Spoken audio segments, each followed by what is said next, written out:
morning all of you. How are you? I hope you all are fine. Students, in our yesterday's class we start our liquid solution. Liquid solution अगर मैं बोलती इसका मतलब क्या है कि liquid solution में जो सॉल्वेंट यूज हुआ है आपका वो क्या है आपका लिक्विड है. लिक्विड स्टेट में सॉल्यूट किसी भी स्टेट में हो सकता है, सॉलिड, लिक्विड एंड गैस. और लिक्विड सॉल्यूशन का फर्स्ट पार्ट हम फिनिश कर चुके थे, that is solid in liquid. आज डिस्कस करते हैं गैस इन लिक्विड.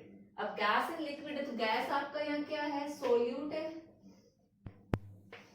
और आपका लिक्विड क्या है, सॉल्वेंट है. ठीक है. अब हम इस टाइप के सॉल्यूशंस मींस अगर देखो गैस इन लिक्विड की बात करें तो जैसे आपकी कोल्ड ड्रिंक्स है वो किसका एग्जांपल है, वो गैस इन लिक्विड का एग्जांपल है. उसमें CO2 गैस आप डिसॉल्व करते हो लिक्विड में. ठीक है. सो अब हम इसके फैक्टर्स देखते हैं जो solubility of gas in liquid को अफेक्ट करते हैं. फैक्टर्स अफेक्टिंग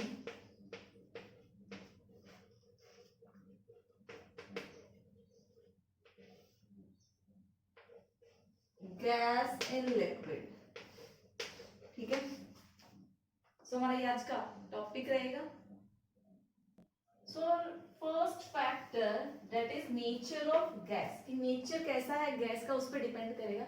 एक चीज हो, जो गैस इन लिक्विड टर्म है इसको आप रिप्रेजेंट किस टर्म में करोगे, आप इसको मोल फ्रैक्शन के बेसिस से. कोई भी गैस किसी लिक्विड में डिसॉल्व होती है तो आप उसकी कौन सी कंसंट्रेशन टर्म में आंसर रिपोर्ट करोगे, आप मोल फ्रैक्शन में भी दे सकते हो, आप मोलारिटी में भी दे सकते हो. ठीक है. तो जनरल रिलेटेड टर्म्स हैं जो हम जनरली कंसंट्रेशन बताने तो मोल फ्रैक्शन या फिर मोलारिटी के बेसिस पे बताते हैं.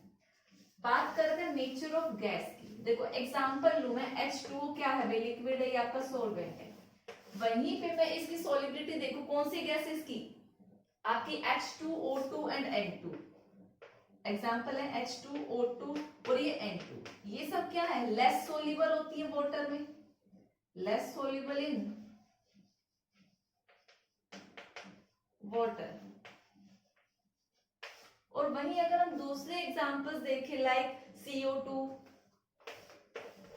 HCl, HNO3, these are HNO3 यहाँ पे गैसियस फ्यूम्स हैं. ठीक है. तो जो CO2, HCl, HNO3 है ये क्या है, हाईली सोल्यूबल है. तो ये वेरिएशन कहाँ से है, सोलवेंट तो फिक्स है, डिपेंड किस पे कर रहा है, नेचर ऑफ गैस पे. ठीक है. तो जैसा नेचर ऑफ गैस होगा वो चीज उसी में सॉल्युबल होगी. क्या पता ये किसी और सॉल्वेंट में ज्यादा सॉल्युबल हो एज कंपेयर टू वाटर. ठीक है. तो ये चीजें हमें ध्यान में रखनी है, कॉपी करो. स्टूडेंट्स देखो नेक्स्ट फैक्टर है इफेक्ट ऑफ टेम्परेचर. कि आपका ये लिक्विड है, ठीक है, लिक्विड आपका ये, और आप इसमें गैस की सॉल्युबिलिटी चेक कर रहे हो. ये सपोज करो ये इसमें जो मैंने सर्कल बनाया ये गैस है. ये कैसे करेगी, टेम्परेचर के साथ. अगर आप इसको हीट या कूल करोगे इन मॉलिक्यूल्स के साथ क्या होगा, ये मॉलिक्यूल्स जो गैसियस मॉलिक्यूल है ये क्या बोले जा रहे हैं, अगर ये लिक्विड के अंदर है तो सॉल्युबल है, अगर बाहर आ गए तो क्या बोलोगे, इनसॉल्युबल है, सॉल्वेंट में जो भी आपने यूज किया. तो देखो इफेक्ट ऑफ टेम्परेचर से क्या होता है, जनरली जब आप किसी भी गैस को, ठीक है, किस में डाल रहे हो, लिक्विड में डाल रहे हो, तो ये प्रोसेस क्या है, एक्सोथर्मिक है. आप गैस प्लस लिक्विड, यहाँ पे गैस क्या है आपका सोल्यूट, और बेसिकली ये क्या है सॉल्वेंट, दोनों मिक्स होकर आपको क्या देते हैं, सॉल्यूशन बना के देते हैं. और जनरली ये प्रोसेस कौन सा प्रोसेस होता है, एक्सोथर्मिक प्रोसेस है. यहाँ पे हीट एनर्जी रिलीज होती है, एक्सोथर्मिक प्रोसेस है, प्लस में हीट एनर्जी आएगी. ठीक है. जबकि सॉलिड स्टेट में तीन कैटेगरी थी, अलग अलग, एक्सो भी हो सकता है, एंडो भी हो सकता है, तो उनके केसेस हम डिस्कस कर चुके हैं. बट यहाँ पे एक ही क्राइटेरिया रहेगा, ये एक्सोथर्मिक है. ठीक है. अब आप अपना अप्लाई करो ली-चाटलियर प्रिंसिपल. ली-चाटलियर प्रिंसिपल, अगर ली-चाटलियर प्रिंसिपल है, आपकी रिएक्शन है, इन दोनों को मिक्स कर सॉल्यूशन बनता है, हीट एनर्जी रिलीज हो रही है. आप टेम्परेचर बढ़ाओगे, मींस यहाँ पे इसको मैं क्या लिख दूं, heat plus heat, delta H लिख दूं, या ऐसे कर दूं हीट. भाई हीट का मतलब टेम्परेचर. आपने टेम्परेचर बढ़ाया, ऑलरेडी टेम्परेचर, हीट एनर्जी निकल रही है, तो सॉल्यूशन कहाँ आ जाएगी, बैकवर्ड डायरेक्शन में. बैकवर्ड आ गए तो सोल्यूट और सॉल्वेंट क्या है आपके, अलग अलग हो गए. और अलग अलग हो गए तो क्या वो सॉल्यूशन बना? नहीं बना। ठीक है, तो according to le chatelier principle बताओगे ऑन इंक्रीजिंग टेम्परेचर रिएक्शन, भैया एक्सोथर्मी आपको मेंशन करना है, reaction move in backward direction, और अगर बैकवर्ड डायरेक्शन में आई तो आप क्या बोलोगे? गैस इज, या आप बोल सकते सॉल्युबिलिटी ऑफ गैस डिक्रीज। क्या लिखोगे? सॉल्युबिलिटी ऑफ गैस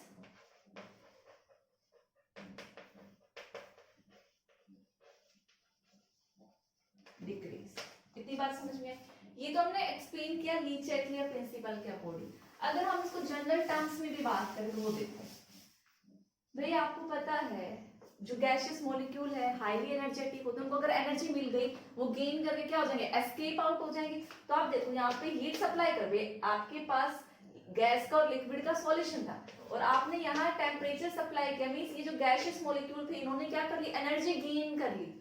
ठीक है, गेन कर ली थी, क्या होंगे? एस्केप आउट हो जाएंगे। जब एस्केप आउट होंगे तो क्या आपके लिक्विड में, सॉल्वेंट में गैस की अमाउंट बचेगी? नहीं बचेगी। तो आप क्या बोलोगे? On increasing temperature. Second reason ये भी हो सकता है, ऑन इंक्रीजिंग टेम्परेचर। ठीक है, टेम्परेचर बढ़ाने से क्या होगा? आपके जो मॉलिक्यूल ऑफ गैस या energy, molecules of gas gain energy, ठीक है। एनर्जी गेन करके क्या करेंगे भाई? आप अपना इस स्टेट से बाहर आ जाएंगे एंड एक्सपेल आउट। ठीक है, अब ये बाहर आ गया तो क्या हो गया भाई? सॉल्युबिलिटी क्या हो गई? आपकी डिक्रीज हो गई। तो ये था आपका इफेक्ट ऑफ टेम्परेचर। ठीक है, थर्ड फैक्टर हमारा effect of pressure. Solid in liquid state में हमने डिस्कस नहीं किया था, क्योंकि लिक्विड स्टेट और आपकी गैसियस लिक्विड और सॉलिड मतलब ज्यादा कंप्रेसिबल नहीं है, बट यहाँ पे प्रेशर का इफेक्ट पड़ेगा सॉलिबिलिटी पे, तो वो हम डिस्कस करेंगे। पहले आप एक कॉपी करो। स्टूडेंट देखो, इसको हम एक एग्जाम्पल से समझते हैं। पहले समझो, फिर इसकी स्टेटमेंट लिखेंगे, और एग्जाम पॉइंट ऑफ व्यू से बहुत इंपॉर्टेंट है, बहुत बार ही पूछा गया है। ठीक है, इफेक्ट ऑफ प्रेशर में आपका क्या आता है? Henry law. तो आपसे डायरेक्ट इस ईयर में पूछा गया था व्हाट इज हेनरी लॉ।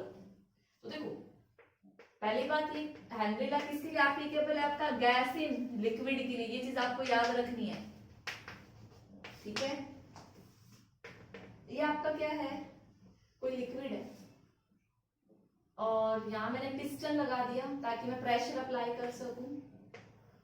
ठीक है, इसमें सपोज करो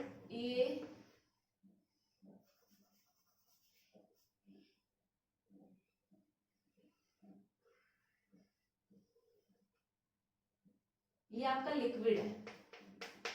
ठीक है, और यहाँ क्या है? गैस है, कुछ मॉलिक्यूल अंदर भी है। इतनी बात समझ में आई? ये हमारा सेकंड केस। मैं इसको थोड़ा सा बड़ा बनाती हूँ, छोटा बन गया ये।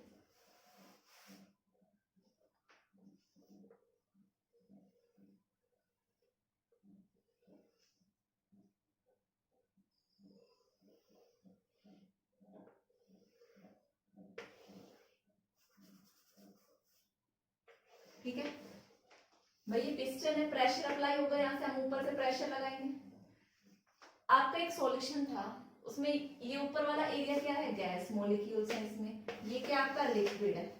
ठीक है भाई, इस गैस की सॉल्युबिलिटी थी तो कुछ पार्टिकल सपोज करो यहाँ पे आके।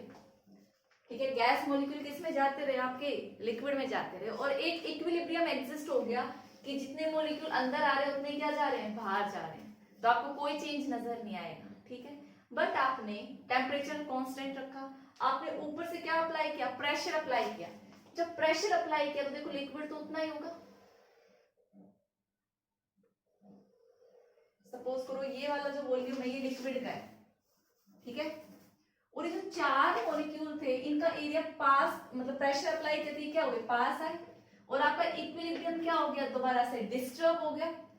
अब डिस्टर्ब हो गया तो इस गैस मॉलिक्यूल जो गैसियस फेज और जो लिक्विड फेज इसमें क्या होगा, रीस्टैब्लिश होगा इक्विलिब्रियम, और ये मॉलिक्यूल जब तक इसमें डिसॉल्व होते रहेंगे जब तक दोबारा इक्विलिब्रियम ना आ जाए। ठीक है, तो यहाँ पे क्या हुआ, जैसे जैसे आपने प्रेशर बढ़ाया मॉलिक्यूल्स पास आए तो लिक्विड स्टेट में क्या हो गए, डिसॉल्व हो गए, सोल्यूबल हो गए। ठीक है, अदरवाइज वो क्या थे, दूर दूर थे। तो आप इसकी एक स्टेटमेंट लिख सकते हो हेनरी ला की, वो क्या है कि the mass of gas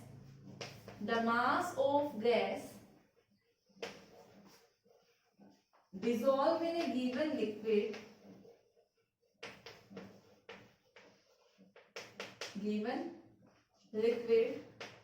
is directly proportional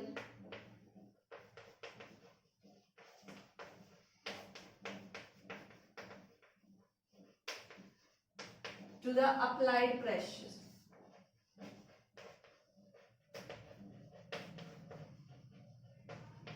ठीक है, ये चीज आपको समझ में आई होगी। तो मीन्स क्या बोल रहा है कि जो मास होगा गैस का वो डायरेक्टली प्रोपोर्शनल है पी के, तो m इज इक्वल टू क्या लिख सकते हो आप, के पी। के यहाँ पे क्या है, कांस्टेंट है जो किस पे डिपेंड करता है, depend on nature of gas, depend on nature of gas. ये तो इसकी स्टेटमेंट नंबर 1। एग्जाम में आप ये भी लिख दोगे तो रॉन्ग नहीं है, बट हम यहाँ पे अब देखो मास है तो हम बेसिकली यहाँ पे मास की बात ना करके उस गैस की किसकी बात कर ले, कंसंट्रेशन टर्म की बात कर ले। तो एक नेक्स्ट स्टेटमेंट आती है और हम इसका देखो कंसंट्रेशन टर्म गैस का मैंने स्टार्टिंग में भी बताया था कि मोलैरिटी में लिखते हैं और मोल फ्रैक्शन में लिखते हैं, बट आपको पता है मोल फ्रैक्शन तो मोलैरिटी तो टेम्परेचर के साथ चेंज हो जाती है, तो बेटर क्राइटेरिया क्या है, मोल फ्रैक्शन में रिप्रेजेंट करने का। तो यहाँ पे हम सोलिबिलिटी दिखाएंगे किसकी टर्म में, मोल फ्रैक्शन की टर्म में, और किसके साथ, प्रेशर के साथ रिलेशन। स्टूडेंट्स देखो आपका एक सॉल्यूशन है, ठीक है, मैंने जैसा बताया था आपको, इसके अंदर कुछ गैस डिसॉल्वर, ये आप पिस्टन से और प्रेशर अप्लाई कर रहे हो। ठीक है, इसमें ऑलरेडी कुछ गैस डिसॉल्व हो चुकी है और कुछ ये दूर दूर है अभी पार्टिकल डिसॉल्व होने वाली, इनके बीच में अभी क्या है, इक्विलिब्रियम है, जितने अंदर है उतने बाहर जा रहे हो, तो आपको कांस्टेंट नजर आ रहा है। तो कह रहा है जितना प्रेशर आप बाहर होगा, देखो यहाँ पे क्या लिखा है, partial pressure of A gas, भाई इन गैसेस का भी क्या है, प्रेशर है, तो जितना प्रेशर इन गैसेस का बढ़ा, भाई प्रेशर का मतलब ये इस जो आपका जो फेस है जो ये इसके ऊपर कितना प्रेशर अप्लाई करेगा ये पिस्टन के थ्रू। तो कह रहा है जो partial pressure of A gas in vapour phase, means यहाँ पे जो प्रेशर है इस गैस का पार्शियल प्रेशर, देखो गैसेस का क्या होता है, पार्शियल प्रेशर होता है, तो partial pressure of A gas, ठीक है, जो वेपर फेज में है, वेपर फेज में कुछ गैस लिक्विड फेज में भी है, is directly proportional to the pressure of, is directly proportional to the mole fraction, यहाँ पे मिस्टेक हो गई, directly proportional to the mole fraction, mole fraction of gas in equilibrium with that liquid. ठीक है भाई, मोल फ्रैक्शन तो होगा, लेकिन किसका मोल फ्रैक्शन, आप गलती से लिक्विड वाले का मोल फ्रैक्शन मत ले लेना, किसका मोल फ्रैक्शन लोगे, गैस का। सपोज करो यहाँ पे गैस को मैं क्या मान लू, बी मान लू, और आपका जो लिक्विड है वो क्या है, ए, तो यहाँ पे क्या होगा, पार्शियल प्रेशर ए होगा और मोल फ्रैक्शन भी किसका होगा, ए का होगा, गैस का होगा। तो आप यहाँ पे गैस भी लिख सकते हो और यहाँ पे क्या लिख सकते हो, गैस। गलती से भी मोल फ्रैक्शन ऑफ लिक्विड मत निकाल लेना, लेकिन मोल फ्रैक्शन किस स्टेट में, इक्विलिब्रियम गैस का लिक्विड स्टेट में जो मोल फ्रैक्शन होगा वो। ठीक है, तो आप क्या लिखोगे, the partial pressure of A gas in vapour phase is directly proportional to the mole fraction of that gas in liquid phase। इतनी बात समझ में आई। ठीक है, अब यहाँ पे कांस्टेंट ऑफ प्रोपोर्शनलिटी हटाओगे तो क्या आएगा, के एक्स। ठीक है, तो ये हमारी क्या है, सेकंड, यहाँ पे जो h, यहाँ पे जो है इसको हम के एच लिखते हैं, क्या है, इस कांस्टेंट है जिसको हम क्या बोलते हैं, हेनरी कांस्टेंट। इसके बारे में भी अभी डिटेल देखेंगे, तब तक आप ये कॉपी करो। स्टूडेंट देखो, अगर मैं इसका ग्राफ प्लॉट करूं, ठीक है, इधर क्या है आपका पार्शियल प्रेशर P गैस का, और इधर क्या है उसी गैस का mole fraction in liquid phase, ठीक है। सो क्या होगा अगर कर्व आएगा, देखो तो ये क्या हो गया y, ये क्या हो गया m, ये क्या हो गया आपका x, और प्लस में c, कुछ है नहीं तो c क्या है प्लस 0 है, मींस इंटरसेप्ट 0 ओरिजिन से शुरू होगा, ये आपकी y, ये आपका x, और स्लोप कितनी हो गई m, तो ये आपकी क्या आएगी स्ट्रेट लाइन, और स्लोप किसके बराबर होगा आपका हेनरी कांस्टेंट के बराबर होगा, तो ये आया इसका कर्व, ठीक है।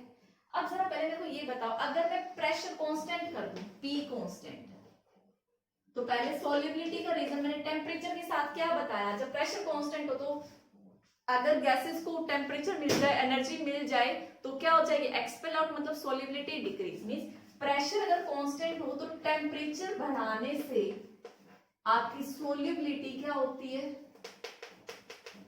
डिक्रीज होती है। इतनी बात समझ में आई। अगर मैं प्रेशर को ही कांस्टेंट रखूं, प्रेशर आपका क्या है कांस्टेंट मान लिया, और अब मैं देखूं कि आपका KH क्या होता है, भाई ये कांस्टेंट हो गया, तो बताओ KH किसके बराबर आया, KH और इसका प्रोडक्ट किसके बराबर, कांस्टेंट के बराबर, ठीक है। मींस x को मैं उधर ले जाऊं तो आपका क्या आएगा, KH is inversely proportional to mole fraction, और बेसिकली मोल फ्रैक्शन क्या है, कंसंट्रेशन टर्म है, सॉल्युबिलिटी को बता रही है यहाँ पे, मींस ये एक दूसरे के क्या हो गए, इनवर्सली प्रोपोर्शनल हो गए।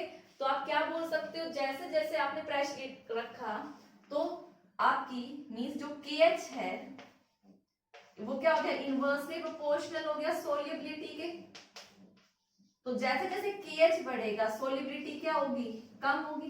तो देखो टेम्परेचर बढ़ने से भी सॉल्युबिलिटी कम हो रही थी, और KH जो आपका बढ़ने से भी सॉल्युबिलिटी क्या हो रही है आपकी, कम हो रही है। तो यहां से इन दोनों पॉइंट से आपका रिजल्ट क्या निकला कि K increase with increase of temperature,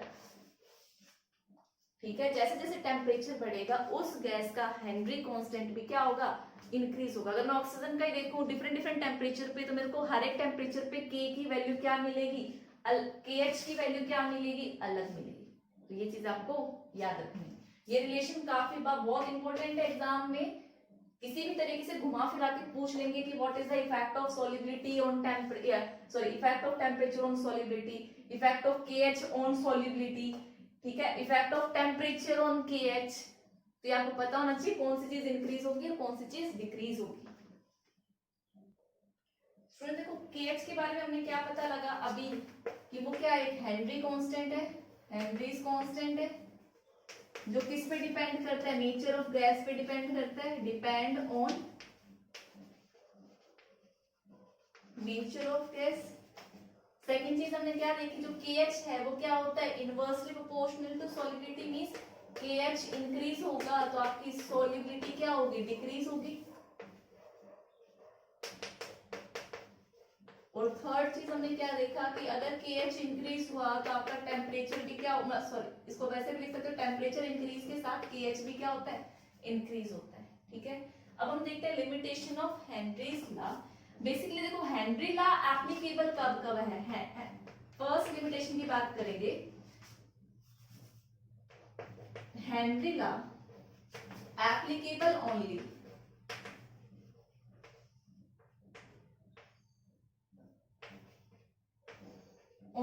कब, व्हेन आप लिख सकते हो pressure will be low, when pressure low हो और टेम्परेचर क्या हो आपका हाई हो। और ये दोनों ही कंडीशन किसको बताती है, मतलब आपकी जो गैस है वो क्या हो, शुड बी आइडियल। ये क्या है मींस वो क्या कहना चाह रहे हैं, गैस क्या होनी चाहिए आपकी, आइडियल बिहेवियर वाली होनी चाहिए, gas should be ideal in nature. अब लेकिन आपको पता है आइडियल गैस को अचीव करना थोड़ा डिफिकल्ट होता है, जनरली रियल गैसेस होती है। तो ये जो हेनरी लॉ है अच्छे रिजल्ट देगा जब आपका प्रेशर लो होता है, टेम्परेचर हाई होता है, अदरवाइज ये वेरिएशन शो करेगा। तो ये इसकी क्या हो गई लिमिटेशन, फर्स्ट लिमिटेशन, ठीक है। इसको कॉपी करो, फिर मैं सेकंड बता रही हूँ, ठीक है। सेकंड लिमिटेशन है हमारी कि gas should not undergo association or dissociation. Association or dissociation with the solvent.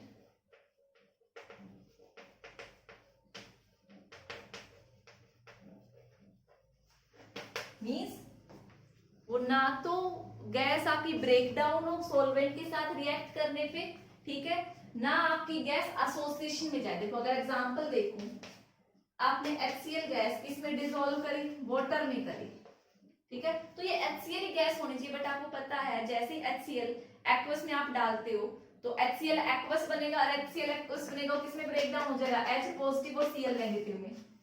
ये तो ब्रेक हो गया, मींस डिसोसिएशन हो गया। तो ये आपका केस था डिसोसिएशन का। और वहीं पे मैं अगर एसोसिएशन का देखूं तो अमोनिया गैस, आप NH3 को लोगे, सॉल्वेंट आपका H2, वो अमोनिया नहीं रहती, वो क्या बना देती है, अमोनियम हाइड्रोक्साइड NH4OH, ठीक है।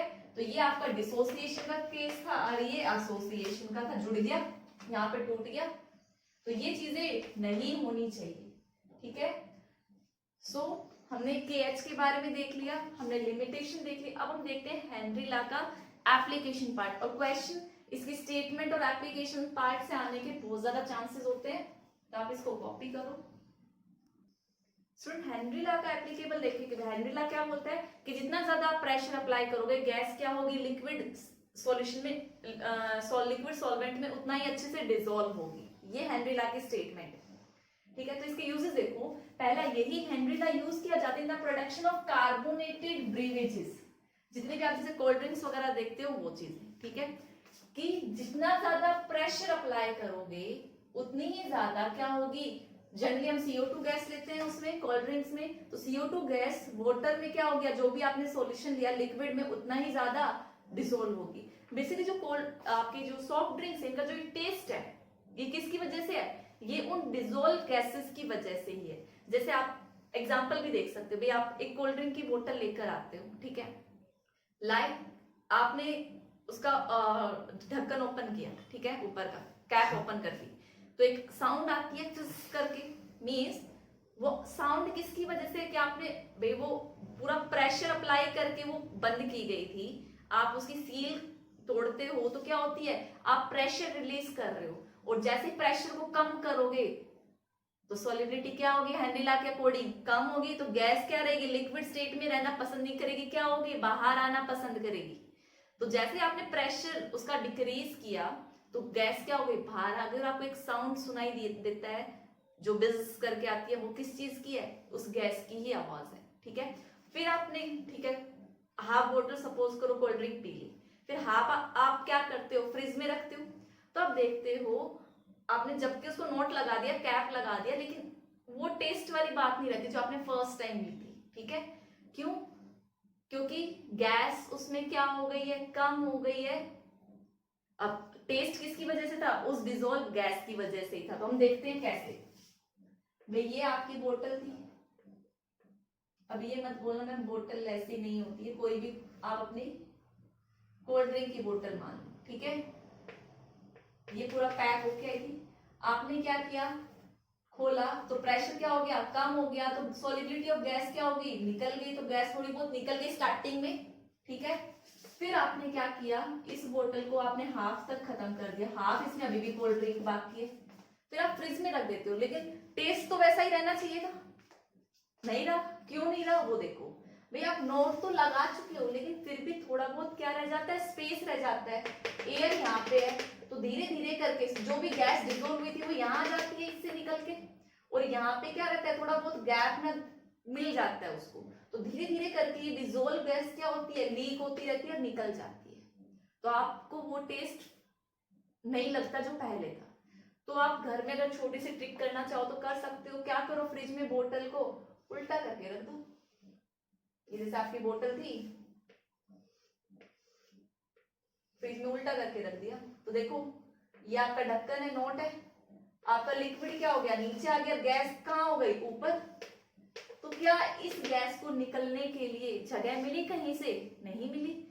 तो as compare to this situation अगर आप बोतल को ऐसे रखोगे तो आपका टेस्ट क्या रहेगा, थोड़ा बेटर रहेगा। ठीक है, सेकेंड है हमारा इन डीप सी डाइविंग।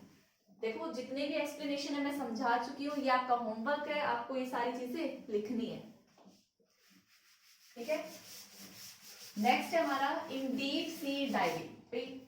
आपने देखा होगा स्कूबा डाइवर्स को जो समुद्र वगैरह में जाते हैं, ठीक है, वो सारा ऐसे गोगल्स वोगल पहन के पीछे सिलेंडर लेके, तो बेसिकली ये वहीं पे ये कंसेप्ट यूज हो रहा है कि जो सिलेंडर वो लेके जाए, देखो जब वो सी में गया तो सी में प्रेशर क्या होता है, बहुत ज्यादा होता है, लंग्स हमारे बहुत ज्यादा प्रेशर फील करते हैं। ठीक है, और रही बात उस ऑक्सीजन सिलेंडर की, ये क्या है आपका वो, सॉरी, जो वो सिलेंडर लेके गया वो है। ठीक है, इसमें बहुत सारे मिक्सचर ऑफ गैसेस होती है। ठीक है, लाइक ऑक्सीजन, नाइट्रोजन वगैरह, कंपोजिशन वगैरह आप देख सकते हो। बेसिकली अभी मैं कंसेप्ट समझा रही हूँ, वो समझो। इसके अंदर गैसेस है, वो जो भी स्कूबा डाइवर्स था वो अंदर गया, प्रेशर ज्यादा हो गया, मींस जो ऑक्सीजन वो अब इनहेल कर रहा है, प्रेशर लंग्स में ज्यादा है, तो जो उन गैसेस की सोलिबिलिटी क्या हो जाएगी, बढ़ जाएगी। तो जैसे ही इन समुद्र के अंदर था, देखिए मैंने लेवल बना के, ये सी का लेवल है, ये यहाँ पे सी आपका समुद्र है, और ये बाहर है अपना प्लेन एरिया ऊपर। जब वो अंदर था तो प्रेशर क्या था, ज्यादा था। प्रेशर ज्यादा है तो मतलब जब वो नीचे रहेगा तो सोलिबिलिटी ऑफ गैसेस क्या होगी, बढ़ जाएगी। सोलिबिलिटी ऑफ गैस इंक्रीज कर दी। ठीक है, और जनरली इसके अंदर जो गैसेस डिसॉल्व होती है, ऑक्सीजन और नाइट्रोजन हम मान के चलते हैं, इसके अंदर ऑक्सीजन एंड नाइट्रोजन थी, मींस हमारे ब्लड में ऑक्सीजन और नाइट्रोजन बढ़ गई। इतनी बात समझ में आई। ठीक है, हमारी नर्व्स में। अब ये जो भी स्कूबा डाइवर था वो क्लीन एरिया में आ गया, तो ऊपर की तरफ क्या है, प्रेशर डिक्रीज, जैसे ही वो बाहर आया प्रेशर कम हुआ, तो इन दोनों की सोलिबिलिटी क्या हो जाएगी, कम हो जाएगी, ये बाहर निकलेगी। जब ये मींस यहाँ पे ऑक्सीजन और N2 की सोलिबिलिटी क्या हो गई, कम हो गई। अब देखो भी हमारी जो ये वेसल्स हैं, सेल, ब्लड जो है, ब्लड में पहले ये ऑक्सीजन और नाइट्रोजन क्या थी, सोल्यूबल थी, लेकिन जैसे ही वो बाहर आई, जो नाइट्रोजन है, जब वो प्रेशर प्लेन एरिया पे आएगा, जब ये निकलेगी, तो वो जो नाइट्रोजन गैस है वो क्या क्रिएट कर देती है, बबल क्रिएट कर देती है ब्लड के अंदर। ठीक है, और उस बबल की वजह से हमारे, उसको क्या बोलते हैं, बैंड्स बोलते हैं, डिजीज हो जाती है या बैंड्स की प्रॉब्लम हो जाती है, क्रम्स आने लग जाते हैं, बॉडी पेन करने लगती है। किसकी वजह से, ड्यू टू द बैंड्स। और बैंड किसकी वजह से आए हमारी बॉडी में, कि जो गैसेस थी वो लेस सोल्यूबल हो गई, जब वो प्लेन एरिया में आया, N2 क्या कर गई, रिलीज कर गई, और रिलीज कर गई तो अपनी जगह पे क्या छोड़ गई, एक बबल छोड़ गई, जिसकी वजह से बैंड आता है और बॉडी पेन करने लगती है। तो इस चीज को हम कैसे खत्म कर सकते हैं, हम कर सकते हैं कि जो डिसॉल्व गैसेस है उसको हटा दें, चेंज कर दें। अब हम क्या करते हैं, हम ऑक्सीजन नाइट्रोजन के साथ साथ हीलियम भी डालते हैं, भी परसेंटेज वेरी कर गई। ठीक है, अब हीलियम देखो, अब क्या हो गया आपकी, भाई ज्यादा नहीं है, अगर सिर्फ नाइट्रोजन की हुई तो ज्यादा डिसॉल्व होगी, ज्यादा प्रॉब्लम आएगी। अब क्या होगी, तीनों गैसेस क्या होंगी, सॉल्युबल होंगी, बट जब वो एस्केप करेगी तो जो हीलियम का साइज है वो क्या होता है, स्मॉल होता है एज कंपेयर टू नाइट्रोजन। तो बताओ भाई, नाइट्रोजन इतना बड़ा बबल अगर क्रिएट करा तो इसका, ये हीलियम इतनी जगह लेगा तो छोटा बबल क्रिएट होगा। ठीक है, और छोटा बबल हुआ तो वो इजीली क्या हो जाता है, बर्स्ट हो जाता है, खत्म हो जाता है। तो स्मॉल साइज का जो बबल है वो क्या हो जाएगा, इजीली बर्स्ट, तो वो वाली बैंड्स वाली प्रॉब्लम क्या हो जाती है, रिड्यूस हो जाती है। इतनी बातें समझ में आई। ठीक है, तो आप इनकी परसेंटेज वगैरह बुक से देख के, कंसेप्ट मैंने आपको समझा दिया, लिखना आपको है स्टेटमेंट के फॉर्म में। ठीक है, नेक्स्ट है हमारा इन फंक्शन ऑफ लंग्स। भाई हमारी बॉडी में लंग्स जो काम करता है वो इसी कंसेप्ट पे काम करता है। कैसे, हमारे देखो जब हम इनहेल करते हैं ऑक्सीजन, जब हमने प्रेशर ऐसे किया तो लंग्स में प्रेशर ज्यादा था, प्रेशर ज्यादा था तो ऑक्सीजन, देखो हमारे पास ब्लड है, ऑक्सीजन इनहेल कर रहे तो ब्लड की ऑक्सीजन की सोलिबिलिटी क्या होगी, ब्लड में होगी, मींस लंग्स के अंदर। देखो हल्का सा डायग्राम बना रही, देखो आता नहीं है इतना अच्छे से, ये आपके लंग्स है। ठीक है, यहाँ पे प्रेशर क्या था, ज्यादा था, ब्लड था, आपने इंक्रीज किया तो जो O2 है उसने हीमोग्लोबिन के साथ कंबाइन करके क्या बना लिया, ऑक्सी हीमोग्लोबिन बना लिया, ठीक है। लेकिन इसके बाद जब क्या हुआ, वो हीमोग्लोबिन ट्रेवल करके कहा गया, टिश्यू में गया। लंग्स में प्रेशर क्या था, ज्यादा, लेकिन टिश्यू में इतना प्रेशर नहीं है, लो प्रेशर है। टिश्यू के अंदर क्या है, लो प्रेशर है। लो प्रेशर होगा तो ऑक्सीजन क्या होगी, रिलीज हो जाएगी ब्लड से, तो ऑक्सीजन अलग हो गया और हीमोग्लोबिन क्या हो गया, अलग। इसीलिए टिश्यू में आपका ऑक्सीजन पहुंच जाता है जहां जरूरत होती है और हीमोग्लोबिन से अलग हो जाता है, ठीक है। लंग्स में क्या रहता है, ऑक्सी हीमोग्लोबिन, और जब वो ट्रेवल करके कहाँ आएगा, टिश्यू में, तो वहां प्रेशर कम मिलेगा, हीमोग्लोबिन क्या कर देगा, अपने में से ऑक्सीजन को रिलीज कर देगा। तो यहाँ पे भी आपका कौन सा कंसेप्ट यूज हो रहा है, हेनरी लो वाला कंसेप्ट यूज हो रहा है।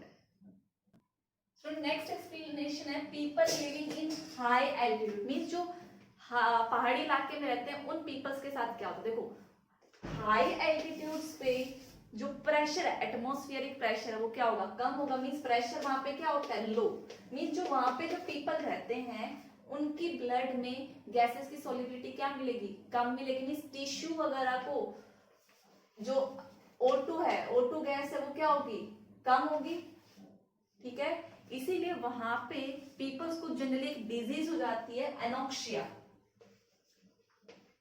एनोक्सिया नाम की, किसकी वजह से, जो ऑक्सीजन की कमी की वजह से। ऑक्सीजन की कमी क्यों है, क्योंकि वहां पे प्रेशर क्या है, कम। तो हेनरी लॉ लगा, प्रेशर कम तो सॉल्युबिलिटी कम, प्रेशर ज्यादा तो सॉल्युबिलिटी क्या होगी, ज्यादा होगी, ठीक है। स्टूडेंट यहाँ पे इसका एप्लीकेशन पार्ट खत्म होता है। अब हम देखते हैं इस पे बेस्ड एक न्यूमेरिकल, ठीक है। न्यूमेरिकल क्या बोल रहा है, कह रहा है कितने पार्शियल प्रेशर ऑफ O2 चाहिए कि उसकी सॉल्युबिलिटी इतनी हो जाए 0.05 ग्राम पर लीटर, ठीक है। तो हमने क्या देखा था, किसकी पूछ रहा है, वो ऑक्सीजन की। तो देखो हेनरी लॉ के अकॉर्डिंग आपको क्या कैलकुलेट करना है, partial pressure of O2 is equal to KH constant, किसके बराबर आना चाहिए, उसी गैस का mole fraction, means mole fraction of O2। ये आपको फाइंड आउट करना है। KH की वैल्यू आपको गिवन है कितनी, 34.68। अब आपको क्या कैलकुलेट करना है, सिर्फ मोल फ्रैक्शन ऑफ O2, और आपको क्या गिवन है, आपको ये गिवन है सॉल्युबिलिटी इतने, सॉल्युबिलिटी ऑफ 0.5 ग्राम, ठीक है, इन वाटर। तो देखो अगर पर लीटर बोल रहा है, मींस मास ऑफ ग्राम पर लीटर, बेसिकली आपको ये मोलारिटी गिवन है, सॉरी यहां से देखो पर लीटर बोल रहा है, यहाँ पे पर लीटर, पर लीटर हो गया तो आप क्या एज्यूम कर सकते हो, मास ऑफ O2 कितना है आपका, मास ऑफ O2 तो हो गया आपका कितना, 0.05 ग्राम, ठीक है। मास ऑफ सोलवेंट हम क्या मान ले, पर लीटर लगभग हम 1 kg के बराबर ही मान लेते हैं, ठीक है। क्वेश्चन ये जनरली आपको मिलेगा, तो 1 लीटर सॉल्यूशन का, क्योंकि कैलकुलेशन टफ ना हो इस वजह से, मास ऑफ सोलवेंट या मास ऑफ सॉल्यूशन मान लो। सॉल्यूशन आपने कितना मान लिया, 1000 ग्राम मान लिया, पर लीटर था तो लीटर को लगभग उतना ही मान लिया। वो क्वेश्चन में मेंशन था, मैंने यहाँ स्टेटमेंट में नहीं लिखा, ठीक है। तो मास ऑफ सोलवेंट भी कितना आएगा, मास ऑफ सोलवेंट क्या करोगे भाई, 1000 में से 0.05 माइनस करो तो ज्यादा फर्क नहीं पड़ेगा। हम इसको अप्रोक्सीमेटली कितना ले लेते हैं, 1000 ग्राम ही, थोड़ी बहुत करेक्ट, इतना अप्रोक्सीमेशन चलता है इन क्वेश्चंस में, ठीक है। तो आपको मोल फ्रैक्शन कैलकुलेट करना है। मोल फ्रैक्शन के लिए क्या चाहिए, moles of O2 and moles of solvent, जो आपने क्या लिया है H2, सॉरी, ठीक है। तो मोल्स ऑफ O2 क्या आएगा आपका,